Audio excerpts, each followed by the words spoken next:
Por supuesto, muchísimas gracias más bien por la antesala. Una vez más, agradecer a la institución que hace posible el intercambio de conocimientos e información académica en esta sección. Obviamente también a todos ustedes que se conectan en tiempo real para hacer sus preguntas y tener una participación activa.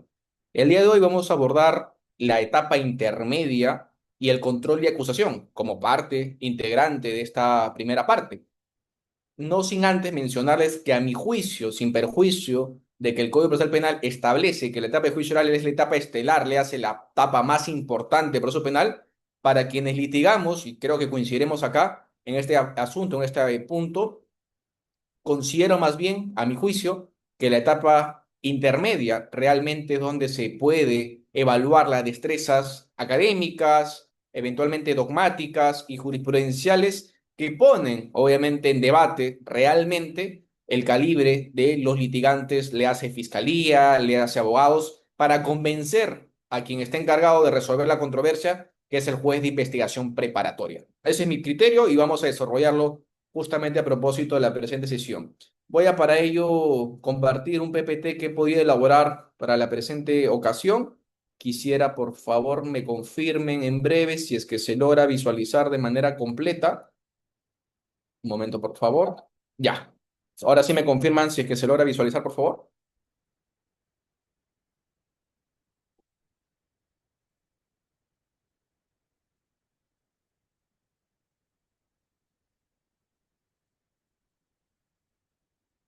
Me confirma, por favor, si es que se logra visualizar la pantalla. Sí, me dice Martín. Muchísimas gracias, Martín. Ok, perfecto. Entonces, como les indicaba, hoy vamos a abordar la etapa intermedia, solamente para hacer un recuento, ¿no? De cuáles son las etapas correspondientes y ustedes se puedan ubicar, sobre todo a los que recién se están integrando a la sala, pero a su vez también quienes se desarrollan como tal vez estudiantes de derecho, eventualmente recién bachilleres, ¿no? Siempre es bueno una repasada de cuestiones básicas o elementales como es las etapas del proceso común, ¿no? Ustedes recordarán, las fases son tres. Una es la investigación preparatoria, la segunda es la fase intermedia y la tercera el juzgamiento. Simplemente para que ustedes lo conozcan, investigación preparatoria se subdivide en dos grandes subetapas. La primera es diligencias preliminares, que están abocadas a poder recabar los actos urgentes e inaplazables con relación a la investigación que se vincula a un escenario criminal a partir de una noticia criminal que se ha puesto en conocimiento de las autoridades. Mientras la investigación preparatoria propiamente dicha o la formalización y continuación de la investigación preparatoria es más bien, según el Tribunal Constitucional recientemente, en una sentencia del año 2025, nos indica que es la manifestación estatal por la cual se individualiza expresamente el hecho criminal hacia una persona en concreto. ¿Ok? Es la expresión, indica el Tribunal Constitucional, el máximo intérprete de nuestra Constitución, por primera vez el Estado te hace una imputación concreta respecto a los hechos objeto de imputación o de delito.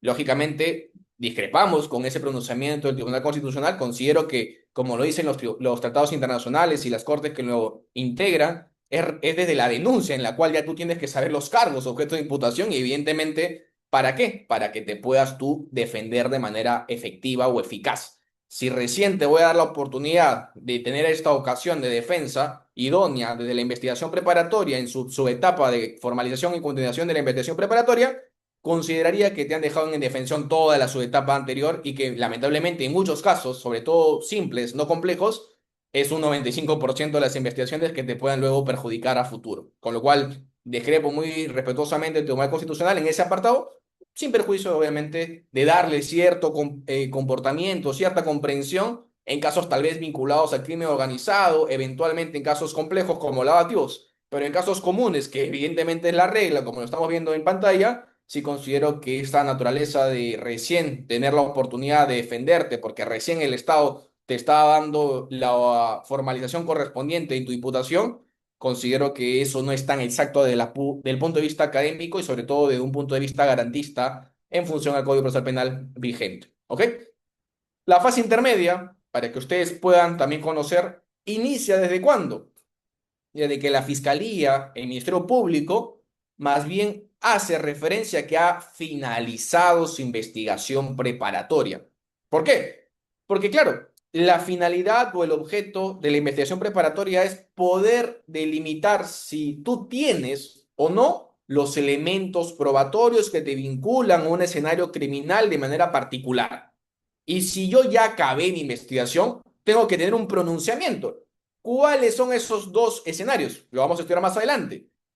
El requerimiento acusatorio, el requerimiento de sobreseimiento. Y bueno, para los que les gusta también lo mixto, el requerimiento mixto, es decir, una parte de acusación y otro extremo de sobreseimiento.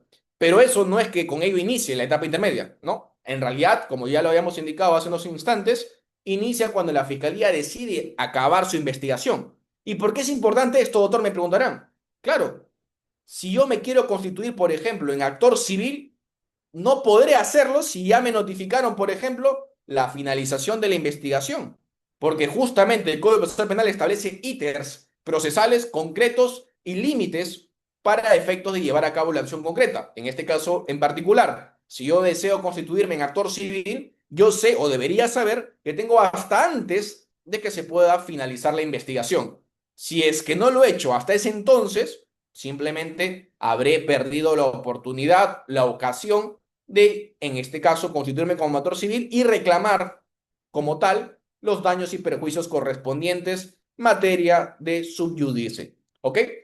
Ahora, la fase intermedia, para que ustedes puedan evidentemente ubicarse, ¿culmina cuándo? Cuando el juez correspondiente pueda tener la oportunidad de pronunciarse a través de un auto de enjuiciamiento para ir, lógicamente, a posteriori a un juicio oral, un auto de sobrecimiento, ¿no? Para efectos de ver que ya no hay mayor investigación que hacerse, mayor especificación de los hechos de objeto de imputación, o la tercera, ¿no? Que no es que acabe, pero sí va a volver a llevarse a cabo una investigación, que es la investigación suplementaria. Son las tres oportunidades por las cuales se puede terminar pronunciando el juez de investigación preparatoria en la fase intermedia. Y obviamente, dependiendo de ello, seguramente se interpondrán los recursos impugnatorios respectivos de haber algún tipo de agravio, lógicamente, de la parte procesal que lo invoca. Ahora, ustedes saben, o deberían saber, que el decreto legislativo 1585 agrega una eventual posibilidad de impugnación hacia el autoenjuiciamiento que no haya cubierto ciertos escenarios, como cuáles, que por ejemplo yo todavía estoy cuestionando la tipicidad del objeto de imputación, es decir, que carece de algún elemento objetivo o subjetivo que no ha sido debidamente dilucidado en la fase intermedia y que por consiguiente no estoy de acuerdo con el juzgamiento. Ese es un primer presupuesto. El segundo, que no hayan los elementos probatorios correspondientes para ir a esa fase, ¿ok? El tercero, si es que no ha quedado de manera clara, cierta o específicamente determinada la imputación para ir a juicio oral. Esos son los tres presupuestos que ha establecido el decreto legislativo 1585, en el cual obviamente la defensa tendrá que hacer lo suyo por su parte para interponer recurso impugnatorio respectivo. Ahora, la gran pregunta del millón, ¿no? Esto que les acabo de indicar que es posible interponer un recurso de impugnatorio, suspende el pronunciamiento o suspende el proceso para que no continúe con el juzgamiento, ya nos dieron una respuesta a la Corte Suprema, por más que no estemos de acuerdo. ¿Cuál es? Que no suspende. Entiéndase que sin perjuicio de que tú puedas cuestionar la validez jurídica de este auto de enjuiciamiento, y por más que puedas tener la oportunidad a la doble instancia, a la pluralidad de instancias, según lo que ustedes convengan, lo cierto y real es que esto no va a evitar, no va a impedir que haya un juzgamiento. Lo cual discrepo muy respetuosamente porque, una vez más, si no está todavía zanjada la discusión sobre la tipicidad, sobre los elementos de prueba o la propia imputación clara, cierta y específica y expresa, que es un requisito sine qua non para ir a un juicio, no tendría sentido, lógicamente, que a mitad del juicio, por ejemplo, a veces después de un año, después de 2 años, te indiquen, oye, por si acaso, en efecto se declara fundada tu pretensión sobre el auto enjuiciamiento que tú interpusiste un recurso de apelación y más bien declaramos nula esa etapa para que se vuelva a hacer. ¿Qué sentido tiene entonces haber avanzado tanto si al final del día vamos a regresar y no se pudo, obviamente, ser eficiente en el debido proceso, en la tutela jurisdiccional efectiva, el derecho de defensa, etcétera? Es por esos matices que yo estoy en discordia con ese tipo de pronunciamientos. No obstante, como es la Corte Suprema es un precedente de observancia obligatoria, tenemos lógicamente que evaluarlo. No digo que lo tengamos que acatar, como ustedes saben, cada juez es libre en su valoración en cada resolución que emita, pero obviamente es un margen de interpretación válido, al menos desde el punto de vista de litigio o de jurisprudencia doctrinaria, que tendrá que ser obviamente abordado en casos particulares. ¿Ok? Ahora, acá vamos a partir de la siguiente premisa, ¿no? Ya estamos hablando, nos estamos situando en la etapa intermedia. ¿Quiénes intervienen en la etapa intermedia? Bueno, el persecutor de la acción penal, titular de la acción penal, el Ministerio Público, por supuesto, ¿no? Que tiene una pretensión punitiva sobre algún hecho que desea que se pueda, en este caso, dilucidar si es que la persona es culpable o no sobre hecho objeto de imputación y que evidentemente se tendrá que dilucidar en la sentencia condenatoria o absolutoria respectiva. Pero para eso tengo primero que llevar a cabo un requerimiento acusatorio para demostrar, en este caso, que cumplo con los aspectos formales para una acusación. ¿Cuáles son estos, doctor? Tres: el control formal le hace que toda la formulación o la ecuación de la imputación cumplan esos cánones. La segunda, la sustancial, que la imputación que se me pueda haber llevado a cabo en mi contra, evidentemente constituya un delito, ¿no? Si no es un delito, ¿qué hacemos en un juicio oral eventualmente? Si el estándar que requiero para ir a esa etapa, según el Acuerdo Penal de 2019, es un estándar, lógicamente, en el cual hay una probabilidad óptima de una eventual sentencia condenatoria. Si no hay un hecho típico delictivo que se me pueda imputar porque no hay la tipicidad correspondiente, no tendría sentido, evidentemente, ir a un juicio oral. Ahí se analiza la etapa sustancial o el control sustancial de la acusación. Y el tercero es la de control probatorio, es decir, si todos los elementos de prueba que han sido aportados o ofrecidos por parte de la Fiscalía realmente llevan a demostrar su hipótesis, su teoría del caso fácticamente. Si no lo es, entenderíamos desde la parte lógica, razonable, proporcional de una interpretación que carecería de sentido, lógicamente, ir a un juicio oral porque no se va a poder demostrar esa hipótesis. Obviamente, por eso es que indicaba que la etapa intermedia es un filtro y es, desde mi punto de vista, la etapa más importante del proceso penal. ¿Por qué? Porque acá podríamos acabar y zanjar las discusiones doctrinarias, jurisprudenciales, dogmáticas, de un punto de vista más óptimo y no, lamentablemente, fracasar en el sistema de justicia, yendo, por ejemplo, a un juicio oral, sabiendo que ese caso a todas luces ha nacido muerto. Por ejemplo, si estamos en un caso de lavado de activos en el cual todos sabemos al tal hartazgo que se necesita un delito precedente para que se pueda recién imputar un delito consecuente, como en este caso sería los actos propios de lavado de activos con sus verbos retores respectivos, ¿qué hacemos si una acusación no se ha especificado, no se ha mencionado, no se ha podido llevar a cabo ningún tipo de demostración de un delito precedente? Ese caso está destinado a fracasar si va a juicio oral. Evidentemente, la etapa intermedia y los jueces correspondientes, especializados en lavado de activos, tendrían que hacer un buen filtro, es decir, preguntar con las preguntas aclaratorias que siempre formulan, claro, la defensa técnica, pero la fiscalía a veces la dejan pasar. Esas preguntas aclaratorias tendrían que hacerse en la fiscalía para que nos indique, señor magistrado, señor fiscal, como parte procesal, cuál es, en este caso, el delito precedente. Y si no lo tiene, porque hay muchas causas que he podido defender y los hechos supuestamente objeto de imputación o ya han sido investigados y acá seguramente se sorprenderán, inclusive se han archivado y se han consentido por fondo, no por forma siquiera, y a pesar de eso estamos en juicio oral. Es más, ustedes se sorprenderán. Doctor, en un proceso penal, en caso de lavado de activos, yo sé, me han explicado el tipo de penalidad indiciario, ¿no? La falta de justificación de medios que puedan, en este caso, sustentar el incremento patrimonial. Entonces, si yo tengo un incremento patrimonial, será un inicio. Por supuesto, claro que sí. Pero si no tengo ningún tipo de vinculación delictiva con la capacidad de generar ganancias ilícitas, ¿será suficiente por sí sola el incremento patrimonial? Por supuesto que no. Eso lo sabemos todos. ¿El tema cuál es? Que en la etapa estelar, de mi punto de vista, una vez más lo repito, que es la etapa intermedia, donde el juez debería aplicar la doctrina jurisprudencial que está arrastrándose del año 2017, le hace casi una década, no lo resuelven de esa forma. A pesar de que pasan 10 años, 15 años de investigación de lavado de activos, el juez o las juezas indican que esto será objeto de valoración probatoria y pásese a juicio oral para que se pueda elucidar. Y la pregunta cae por su propio peso. ¿Y eso no lo puedes analizar acá? Con un control sustancial no te puedes dar cuenta de que no reúne los presupuestos configurativos del tipo penal de lavado de activos. ¿Por qué tengo que ir a juicio oral, eventualmente estar 2, 3 años ahí, para recién que tú me digas, en el caso en concreto, de que nunca fue un delito lo que se me está imputando, porque era típica la conducta? O lo más grave aún, y no sé si les ha pasado a algunos colegas que están seguramente conectados en pantalla, el caso ya está prescrito. Tú interpones lógicamente el recurso correspondiente. Ya en etapa intermedia sabe la jueza o el juez que está prescrito la causa, pero igualmente indican que eso será objeto de pronunciamiento y juicio oral.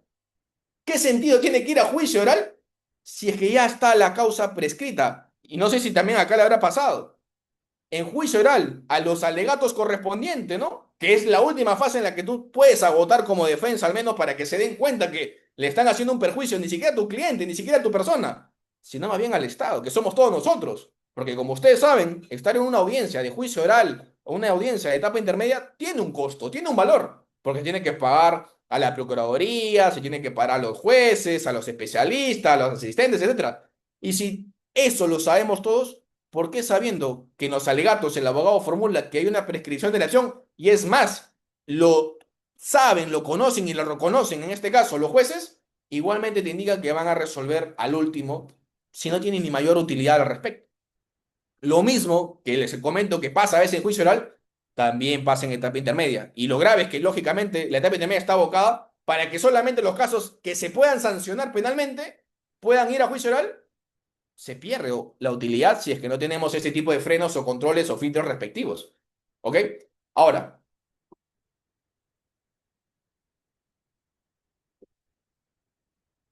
como les estaba indicando, hay tres posibilidades por las cuales el juzgado de investigación preparatoria, que es el competente para resolver el control correspondiente, se puede pronunciar, ¿no? Supongamos, la fiscalía interpone, o mejor dicho, propone un requerimiento acusatorio. La judicatura, luego de haber hecho el traslado respectivo y haber escuchado a la defensa con los controles correspondientes, tendrá que resolver. Podrá decir, ok, tiene todo el mérito para irse a juicio oral, se interpone, en este caso, en el acta respectiva, el autoenjuiciamiento para que ya vaya a juicio oral el caso, ¿no? En sentido contrario, no tiene el mérito correspondiente por las causales correspondientes también evocados por el abogado defensor y por consiguiente, yo declaro como judicatura que el caso está sobreseído. Y la tercera es, no me queda claro, porque no está bien investigado tu causa, no tienes un objeto de limitación propia y no me has convencido de que ha existido una correcta investigación, ya sea para favor de tu imputación o en contra de la misma, con lo cual yo necesito que haya una investigación suplementaria para que se pueda realizar los actos de investigaciones concretos y específicos que te voy a ordenar hacer y posterior a ello recién me traigas el resultado respectivo. Esto último en realidad es la excepción a la regla, pero muchas veces nos ha pasado, al menos acá en este despacho, que se termina convirtiendo en la regla. ¿Por qué? Porque a veces, supongamos, me ha pasado esto, lo coloco dos casos para que ustedes se puedan ubicar. Uno, el fiscal, como les indicaba, en casos a veces inclusive de complejidad, como son delitos contra la administración pública, se emociona, es entusiasta los primeros 3 meses, ¿no? De los 8 meses, los primeros 3 meses, hace todo. Y pericias, testimoniales, documentales, levantamientos, tiene todo el caso, al 99%. Pero los demás meses, años inclusive, porque inclusive hacen el tema de prolongar la investigación o eventualmente prorrogar la misma, depende del caso en concreto, puede pasar un año, 2 años, y claro, cuando ve que no tiene mayor mérito su investigación, propone el sobrecimiento. ¿Cuál es el problema? Que a veces los jueces indican, oye, te has demorado 2 años, 3 años a veces para darme un sobrecimiento, cuando toda tu investigación ya ni siquiera se agotaron en los primeros 3 meses, en los primeros 3 días.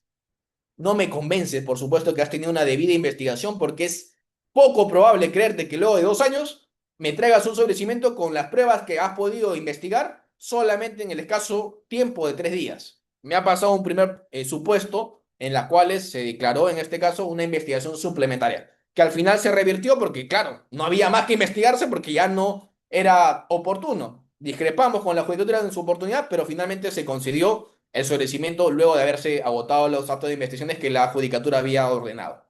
Segundo supuesto hecho, la Fiscalía hace un requerimiento de sobreseimiento porque, en efecto, la conclusión de su investigación es que no hay un objeto delictivo que se le pueda imputar a mi patrocinado. Pero ¿qué pasa? En su requerimiento de sobreseimiento no adjunta en calidad de anexos ningún acto de investigación que se haya podido llevar a cabo dentro de su carpeta fiscal, que son de descargo para, lógicamente, demostrar su hipótesis de sobreseimiento. Y al momento, porque obviamente para eso están los abogados defensores de la parte, en este caso, que está siendo investigada, y presenta para su mejor resolver un escrito en el cual coloca como anexos 1, 2, 3, 4, 5 documentos, piezas procesales valiosas para demostrar la falta de imputación en contra de la persona que estamos defendiendo como elemento de descargo. Y claro, el juez dice, oye, ¿cómo fiscalía me puedes traer esto si acá la defensa me está trayendo que hay mayores actos de investigación? Tráemelo correctamente, te ordeno que eventualmente tengas un plazo de investigación de 20 días, 30 días, acabe si es que no lo has hecho anteriormente y si no, simplemente adjúntalo a tu requerimiento como anexos. Son los dos supuestos hechos que nos ha pasado en este despacho y que en lugar de ser las excepciones, terminan convirtiéndose en reglas. Obviamente esto responde a una falta de diligencia, pero también a su vez una falta de conocimiento eventualmente de los superiores de justicia que están interviniendo en las causas. Claro, un abogado defensor, ya sea fiscal, ya sea juez, ya sea eventualmente propio litigante como defensa técnica efectiva, tiene que dominar cada una de las estructuras que establece nuestro Código Procesal Penal, porque sobre eso son las reglas de juego para abocarnos y tener una acción legal correspondiente. Si no sabemos qué dice el Código Procesal Penal, por así decirlo, estamos andando con un concepto tal vez muy vago, muy simple, y claro, al momento de que ya nos ponemos en la evaluación o el rigor de la ley, que es ir ante un juzgado y obviamente citar los artículos correspondientes, eventualmente los fundamentos respectivos, y no lo sabemos o no lo podemos ordenar nuestras ideas de manera correcta. Por ejemplo, el día de hoy me pasó una audiencia en la que la propia fiscalía no había ordenado su caso, no había estudiado su caso y la judicatura le dijo, yo he sido fiscal, yo he sido fiscal, a mí no me vas a querer sorprender, como yo he sido fiscal, sé que tiene que hacerse esto, lo otro, para recién ir a un juicio oral. ¿Cuál era el supuesto de hecho? No se le había notificado a la persona jurídica correctamente cuando se incorporó la misma al proceso.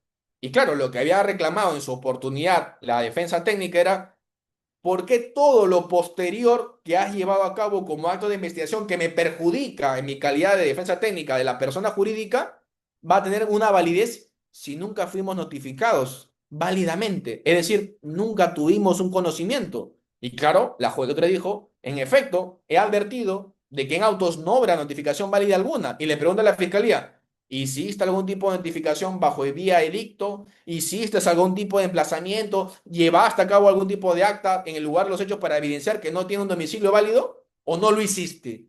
La fiscalía no supo cómo responder.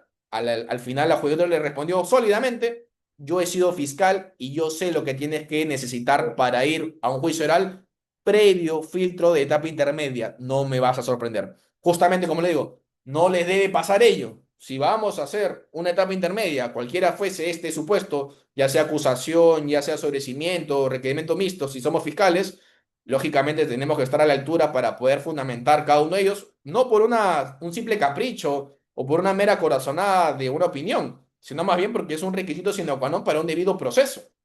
Es una mínima garantía que debe tener todo sujeto investigado. ¿Para qué? Para que se pueda defender correctamente. Si no cumpliste esas preposiciones formales, no podrás pasar obviamente al ámbito de un pronunciamiento de fondo, porque estarías dejando en estado de indefensión manifiesta a la persona en concreto. Y acá les coloco otro ejemplo para que ustedes me puedan también ubicar. ¿Qué pasa si en una etapa intermedia, ¿ok? No se ha podido respetar la imputación primigenia recogida en la formalización y continuación de la investigación preparatoria? Esto ha sido una respuesta muy reciente también por parte de la Corte Suprema de nuestro país. ¿Y qué nos ha indicado?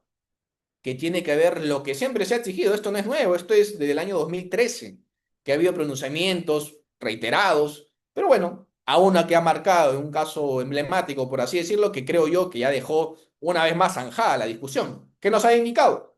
Que tiene que haber un principio básico reconocido por la etapa intermedia. ¿Y cuál es esta?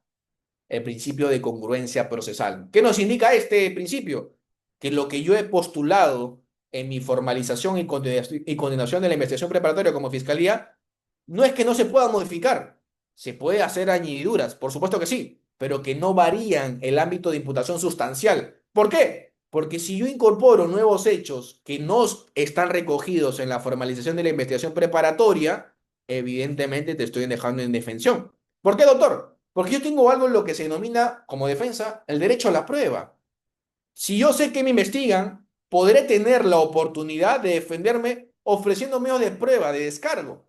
Pero si no me has investigado en ese hecho y ahora estoy con un requerimiento acusatorio, y es más, y diría yo, ya estoy en juicio oral, ¿cómo me defiendo? Algunos me dirán, doctor, pero hay prueba nueva, hay prueba excepcional. Sí, claro que sí, pero no me dirás también a su vez que esto es algún tipo de discrecionalidad por parte de la judicatura que se pueda admitir o no, ya sea en la prueba excepcional o en la prueba nueva. ¿Y por qué estar sometidos a una discrecionalidad de la judicatura si más bien es un derecho y una garantía que debo exigir? Obviamente, este es un pronunciamiento que es oportuno en el sentido de que independientemente de cualquier sea el nombre y el apellido de la persona que se le haya podido reconocer en esta resolución correspondiente, es lo que siempre estuvo en boga y siempre estuvo también contemplado en múltiples pronunciamientos, ya ni siquiera del Perú, sino también a su vez de lo que significan los tratados internacionales en materia de derechos humanos, como lo es, por ejemplo, el Tribunal Europeo de Derechos Humanos o eventualmente la Corte de Mecánica de Derechos Humanos, que también, dicho sea de paso, es vinculante hacia nuestro Estado peruano por nuestra Constitución. ¿Ok? Hasta acá voy a ver si hay una pregunta eh, o algún tipo de duda. Creo que hay unos chats.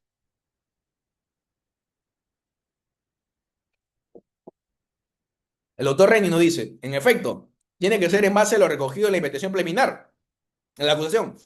En realidad, no la investigación preliminar, porque eso es diligencias preliminares. Lo que nos dice el principio de congruencia es que tiene que ser desde la disposición de formalización y continuación de la investigación preparatoria, que evidentemente uno entenderá que tiene que tener algún tipo de conexidad también con las diligencias preliminares cuando te aperturan las diligencias propiamente dichas. Pero lo cierto y real es que el principio de congruencia responde o defiende desde la imputación que ha formulado la Fiscalía de la imposición de formalización y que tiene que estar lógicamente, sí, perfeccionada en la acusación, mas no variada sustancialmente. Si ha sucedido eso, como a veces ha ocurrido muchas veces en otros casos emblemáticos en nuestro país, ya nos indicaron claramente que esa es una manifestación arbitraria del accionar, en este caso, del Ministerio Público, y por consiguiente es un objeto de un vicio insubsanable, entiéndase, una nulidad absoluta, con lo cual se retrotrae toda la investigación hasta el vicio que se ha podido generar y demostrar. Eso para que quede claro. Tengo una mano levantada de la autora Mercedes Camayo. Si le pueden habilitar el micro, por favor, para que pueda participar. Si son muy amables, por favor.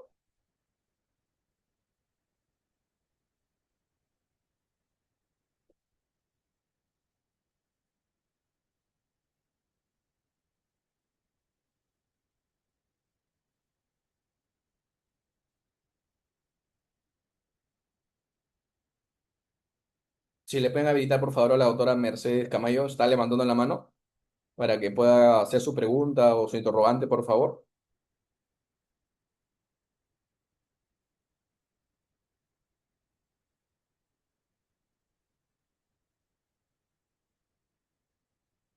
Bueno, entiendo que mientras Doctor, que... buenas noches.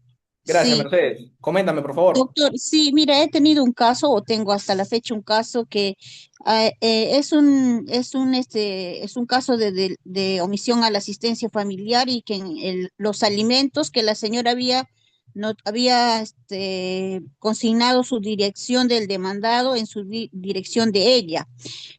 Pero yo he planteado en el control de acusación la nulidad por la falta de notificación y el juez me ha declarado improcedente y ahora ya están han dictado el auto a juicio oral y ya yo ya salí del proceso. En ese caso, ¿qué pudiera hacer, doctor? Buena pregunta. En realidad, está mal lo resuelto por la judicatura porque, una vez más, si no hay una debida notificación, en realidad eso es un vicio insubsanable. Algunos, y acá lo escuché inclusive en juicio, que va a depender de la etapa. Si estamos en juicio oral ya no se puede deducir nulidades. Oye, ¿quién les ha mentido? La nulidad absoluta, lo dice el Código Procesal Penal, se interpone en cualquier manifestación y corroboración de un vicio insubsanable. No importa la etapa. Si hay algún tipo de vulneración o vejación en etapa de juicio oral, tendría que formularle, tendría que resolver en el acto. No me van a decir, porque me lo han dicho en la Corte de Lima Este, sobre todo, que en juicio oral no se puede interponer recursos de nulidades. Eso obedece a una falta, en realidad, de conocimiento por parte del operario o operador de justicia en este caso en concreto. Sin perjuicio de ese comentario, de que obviamente de mi punto de vista es un error jurídico, al menos en la percepción e interpretación de la norma sustancial y procesal correspondiente, es que la única posibilidad que tienes ahí es de cuestionar a través del autoenjuiciamiento. Obviamente entiendo que ya han subrogado, tú has cambiado de defensa. La nueva defensa en ese acto debió obviamente interponer un recurso de impugnación sobre el autoenjuiciamiento porque no habría tenido una notificación válida por parte de la parte, en este caso, imputada. Y en consecuencia, tendrá que subir a la sala superior, evaluarse con los cargos de notificación correspondientes si es cierto lo que has propuesto o no, porque claro, yo acá tal vez tengo una opinión particular. Como defensa, nosotros tenemos que evidentemente proteger los intereses de nuestro patrocinado, pero siempre de acuerdo a ley y siempre también de acuerdo a la objetividad que pueda llevar a cabo ello. Si yo sé que ha sido bien notificado y está en autos que está bien notificado, ¿qué hago haciendo un recurso de nulidad por simplemente cuestionar una mala fe procesal? Es más, me pueden sancionar. No lo digo que tal vez tú estés incurso en ello, sino bien porque muchas veces, y más, el día de hoy mi colega, la doctora Jacqueline López, fue a la Corte de Lima Norte porque una defensa, y acá le coloco el caso, ¿ah? 5 abogados de un estudio estaban indicando nulidad absoluta justamente en la etapa intermedia porque indicaban que no había sido notificados los 5 abogados. Y acá viene la pregunta, oye, si tú consignas una sola casilla electrónica como un estudio jurídico y notifican ahí, yo como judicatura, ¿tendrás tú el derecho de ser notificado en los 5 abogados que forman parte de ese estudio jurídico? ¿O es que más bien ese abogado que ha sido notificado como representación del estudio tendría que haber puesto en autos, como corresponde a los demás abogados, para que puedan ejercer la defensa correspondiente? Ojo con ello, no es un caso que les estoy proponiendo de la imaginación mía, eventualmente de la academia. Ha pasado el día de hoy. ¿Qué resolvió la jueza? Obviamente improcedente de plano y, ojo, una multa contra ese abogado que interpuso ese recurso. ¿Por qué? Porque dilatas innecesariamente una audiencia y obviamente obra tu mala fe procesal. Sin perjuicio de ese comentario, en el caso concreto, si tienes los medios que corroboran una indebida notificación por parte, lógicamente, de la persona que tú patrocinas, tendrá evidentemente que tener esta validez para efectos de que se conozcan. Y acá me pregunta el doctor Renir, doctor, ¿y eso sería con efectos suspensivos? No. Y ahí viene la crítica que le hacías al inicio. Lamentablemente, discrepando con los pronunciamientos que puede existir en nuestra más alta corte del Poder Judicial, yo coincido en que sí debería ser en esos casos con efecto suspensivo. ¿Por qué? Porque no tiene sentido, si no ha sido bien notificado, que siga avanzando mal notificado esa persona en juicio oral porque puede ser condenado y que luego, con el perjuicio correspondiente, con el RQ respectivo, con la persona inclusive tras cárcel, recién le digas, oye, ¿verdad? Me he dado cuenta como justicia peruana que nunca supiste de esto porque no estuviste bien notificado. Discúlpame, y vamos a volver nuevamente a cero.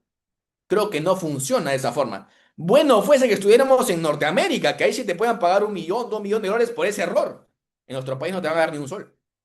En consecuencia, bajo el parámetro legal, pero a su vez también material y de la percepción de cómo es evidentemente nuestro país en el sistema de justicia peruano, diría que lo óptimo, lo correcto, era que hay un efecto suspensivo. Sin embargo, lamentablemente tenemos este precedente, malo a mi criterio, que nos obliga a volver a poner la defensa en marcha, a seguir, a pesar de que sigue este pronunciamiento. Y acá viene, seguramente a ustedes como litigantes también les habrá pasado.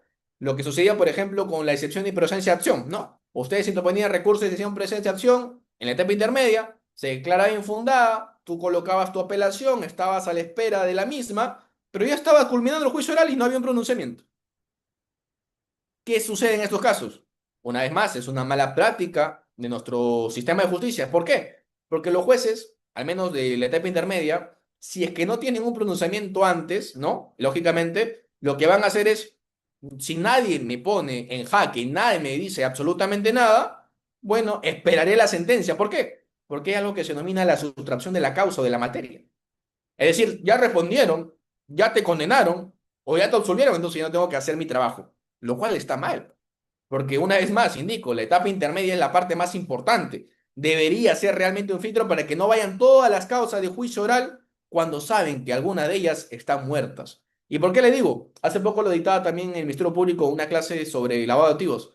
¿Cuál es la tasa de criminalidad efectivizada a través de sentencias condenatorias en la materia de lavado de activos? Menos de 1%. En consecuencia, eso quiere decir que de todos, supongamos, de los 100 casos que puedan haber, para simplemente poner un número, 99 nunca debieron ir a juicio oral. Y también nos da cuenta de una lección muy valiosa. Los jueces de etapa intermedia, en esos 99 casos, fracasaron. Fracasaron muchas veces, ¿por qué? Porque habría, en este caso, tal vez un acto o una actuación, en este caso de la Procuraduría Pública, para forzar que vayan a juicio oral. ¿Y por qué, doctor? ¿Por qué? Lamentablemente, o acá no me dejarán mentir seguramente ustedes también como litigantes o como operadores de justicia, que la Procuraduría, ante un sobrecimiento, cuestiona un sobrecimiento. Les coloco un caso que está en trámite, pero que creo que es válido para ejemplificar lo que les acabo de indicar. Ustedes saben que en el tema del lavado de activos hay indicios, porque obviamente es un delito complejo, un delito de naturaleza estructurada, económica, que muchas veces no deja rastro en el sentido estricto de la palabra. No, no hay prueba directa, para ser más específico. Se trabaja a través de prueba indiciaria. Y bajo el tipo de prueba indiciario del año 2001, lo tenemos clarísimo, es incremento patrimonial, vinculación con acción criminal o delito de tráfico ilícito de drogas. Y tercero, la falta de justificación razonable sobre este incremento patrimonial. ¿Ok? Perfecto. Y por eso muchas veces la Fiscalía propone como acto de indicio probatorio una pericia contable en la que hay un desbalance patrimonial. Perfecto. Hasta ahí. Inclusive tendríamos algún tipo de debate, como también les había indicado hace unos instantes, si es que eso es suficiente para una condena o no. Ya sabemos que no. Necesita siempre estar vinculado a otros actos de investigaciones y principalmente vinculados a un escenario criminal previo. Si no hay eso último, no hay delito de lavado de activos. ¿Ok? Pero ¿qué pasa en aquellos supuestos en los que la Fiscalía ni siquiera tiene una pericia contable que evidencia o que pueda apreciar o corroborar un incremento patrimonial, sino por el contrario, que justamente es el caso que estamos defendiendo? Hay un superávit. Le hace una ganancia que está previamente acreditada y justificada por parte de la persona que es objeto de evaluación. ¿Qué pasa en esos casos? Si no tienes ningún tipo de elemento probatorio y has investigado a la persona 10 años. La fiscalía, como corresponde, sobresee la causa, luego obviamente de haber impulsado como defensa. ¿Y qué hace la Procuraduría? Se opone. ¿Y qué dice? No, tú debes ampliar el objeto de pericia. ¿Bajo qué criterios? Indícame cuáles criterios. Porque si no eres la persona idónea para, lógicamente, evaluar una pericia contable, que entiendo con el respeto debido, que obviamente son los expertos en esa materia la que tendría que pronunciarse, y ya se pronunciaron, por más que no te sea favorable, tú no puedes simplemente oponerte por oponer. Tiene que haber una sustentación, una fundamentación. Principio de la proscripción de arbitrariedad en cualquier decisión o resolución que adopte un operador de justicia, en este caso como funcionario público. Es una garantía, un principio y un mandato constitucional. Si esto es así, ¿qué hacemos con la Procuraduría que se opone a todos los ofrecimientos de sobrecimiento que lleva a cabo la Fiscalía? Fuerzan naturalmente a que haya una presión, fuerzan a que haya eventualmente medio de comunicación detrás y fuerzan a que haya un juicio oral. Pero saben perfectamente que la Fiscalía va a ser plenamente humillada en juicio oral. En esos casos, si la judicatura ordena que vayamos a juicio oral, la defensa es excelente, perfecto, no se opone. Sabe que vamos a ir a ganar y a golear seguramente. Pero ahí develas la falta de objetividad, la falta de racionalidad y sobre todo también la falta de independencia, lamentablemente, de criterios que puedan existir en nuestro ordenamiento jurídico penal vigente. Y si esto es así, estamos fracasando en el sistema de justicia. Y obviamente debería existir un juez de investigación preparatoria independiente, autónomo en sus decisiones, pero sobre todo que no tengan temor hacia las repercusiones de tomar una decisión. ¿Por qué? Porque claro, si salgo en los medios de comunicación, si luego me van a abrir una investigación porque tomo una decisión sobre cimiento, obviamente voy a tener algún tipo de reparos en resolver esa forma. Y si yo lo autorizo, lo permito, lo tolero, no alzo la voz como defensa, no alzo la voz como procuraduría, o no alzo la voz como sociedad, va a pasar lo que estamos viendo. 99 casos se pierden, uno se gana, no recuperas ni siquiera la retornabilidad de la eficacia económica en los demás casos y está siempre al debe como sistema de justicia. Y de luego nos quejamos de la ineficiencia, luego nos quejamos de por qué se dilatan los procesos, por qué dijimos que en algunos casos en los cuales amerita una celeridad no lo hay. Claro, no lo hay porque estamos ocupados en estos casos en los cuales no hay mérito para seguir investigándose ni mucho menos sancionarse. Esa es la crítica, lamentablemente, en delitos económicos. Si no hay la fórmula de demostrar el delito precedente, no hay nada. Por más que lo quieras forzar y seguramente lo fuerces a juicio oral, al final vas a irte con una goleada y una humillada tal vez hacia la fiscalía. Y eso no lo digo yo, están las estadísticas para que ustedes lo puedan estudiar y puedan evidentemente demostrar o corroborar que lo que yo les he traído, lo que les he podido indicar, está plenamente así garantizado. A ver, tengo dos manos levantadas. Eh, obviamente, si ustedes desean participar, por favor que les habiliten el micro. Sí les agradeceré, por favor, que no mencionen casos en concreto particulares, porque evidentemente es una clase más académica, genérica, sin perjuicio de que me lo puedan hacer en privado, no hay problema, pero sí por un tema también de oportunidad y criterios y respeto hacia los demás participantes, no nos enfocamos en un caso porque a veces en el momento de responder me puedo explayar para darles una respuesta satisfactoria, pero claro, quito minutos valiosos tal vez para que las personas que recién se están formando en esta etapa o eventualmente en el proceso penal puedan aprender lo básico, lo esencial para que puedan lógicamente estar en la capacidad de defender un caso y yendo al juicio o a la audiencia correspondiente. Así que si es que hay una pregunta sobre conceptos o una pregunta sobre algún tipo de las etapas o los derechos detrás o lo que corresponda, bienvenido sea, por favor.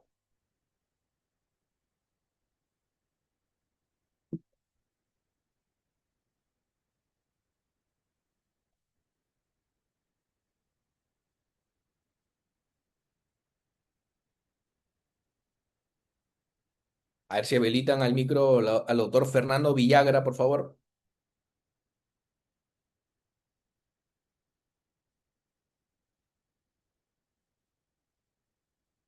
Sin perjuicio de que le puedan dar el pase, algunos me escriben en el chat del grupo, me dicen, Susan me dice, buenas noches, doctor, una pregunta, ¿qué libro recomienda? Y justo te respondo, el libro que yo recomiendo por un tema de simplicidad, facilidad en el término jurídico, es el libro de César San Martín Castro. Justo lo había notado debajo, es la etapa intermedia en Derecho Procesal Penal, lecciones de la página 540 a la 542. Obviamente, léete todo el libro, yo te lo recomiendo, en verdad es muy claro, muy sencillo en el lenguaje, muy útil y que inclusive te diría que en todos los eventos que he podido también dictar o ser parte o eventualmente confluir, es muy citado, en el sentido de que es estructurado una ponencia, algún tipo de artículo, lo tienen en referencia porque creo yo es uno de los libros más útiles al momento de hacer una clase sobre esta materia. Sin perjuicio, obviamente, de que ustedes puedan discrepar, considero que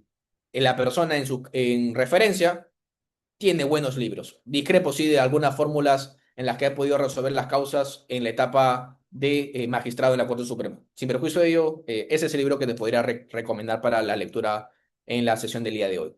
No sé si ya le pueden habilitar al doctor Fernando Villagra, por favor, para que pueda dar su pregunta.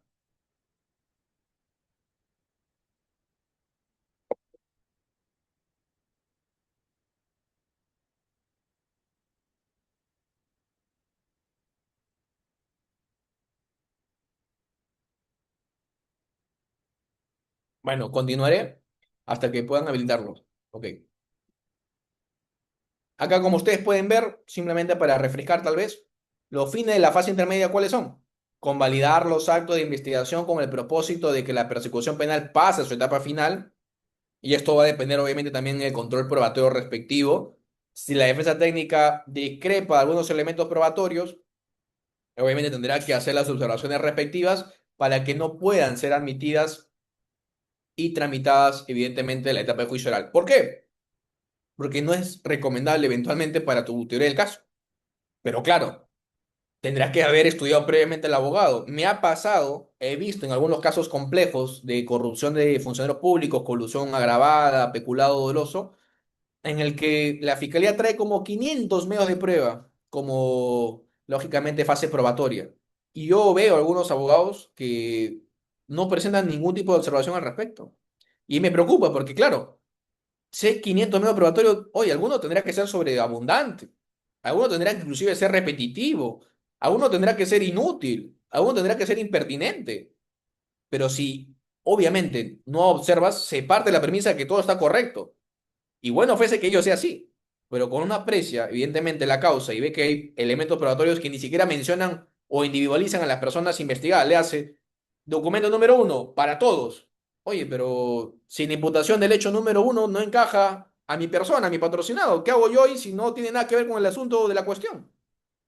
Esas observaciones muchas veces son importantes. ¿Por qué? Porque me ha pasado que a veces los jueces ni siquiera siguen la pauta de control formal, control sustancial y control probatorio, lo cual inclusive está por ley. Algunos jueces quieren innovar y empiezan por control formal, se pasan al control probatorio y recién se van al sustancial.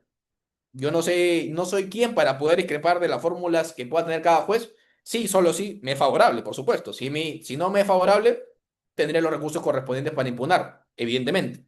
Pero si me es favorable y veo que en la fase probatoria el juez ya se dio cuenta de que la fiscalía no tiene elementos probatorios sobre mi cliente, me será muy útil, porque claro, en la etapa sustancial se dará cuenta que no hay una causa a perseguirse en juicio oral.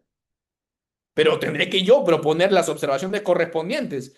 Si no me opongo y simplemente digo que todo está perfecto, ¿qué rigor tendrá el juez? ¿Qué necesidad tendrá la oportunidad del juez o el magistrado para declarar fundada mi sobrecimiento? Si simplemente cumplió la formalidad fiscal, hay una imputación sencilla, que se entiende, que es clara, que da la oportunidad de defenderse, no presenta mayor oposición a la defensa, bueno, que vaya a juicio oral. Pero si sí hay una debida preparación, si ha habido un estudio, un análisis y conoces tu caso, porque eso obviamente parte de la premisa de una teoría del caso, podrás tener mayor oportunidad a que te puedan escuchar y sobre todo puedan resolver a favor de tus intereses. Pero una vez más, tienes que haber estudiado bien tu caso y saber las fases correspondientes para saber qué hacer en cada una de ellas. Continúo.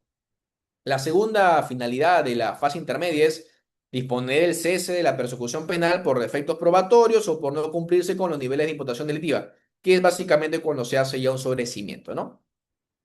Ahora, fines de la fase intermedia, funciones accidentales, depuración del procedimiento, que ya lo tienen como ustedes también parte de ello, la complementación del material instructorio, ¿no? Y la convención de la acusación. Eso no lo voy a abordar más.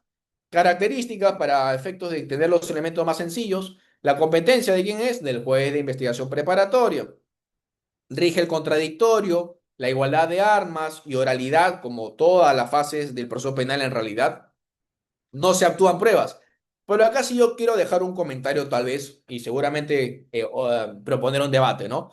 Yo estoy con un grado de conocimiento de que no puede haber una actuación probatoria. Actuación probatoria solamente hay un juicio oral. Eso creo que todos lo tenemos claro.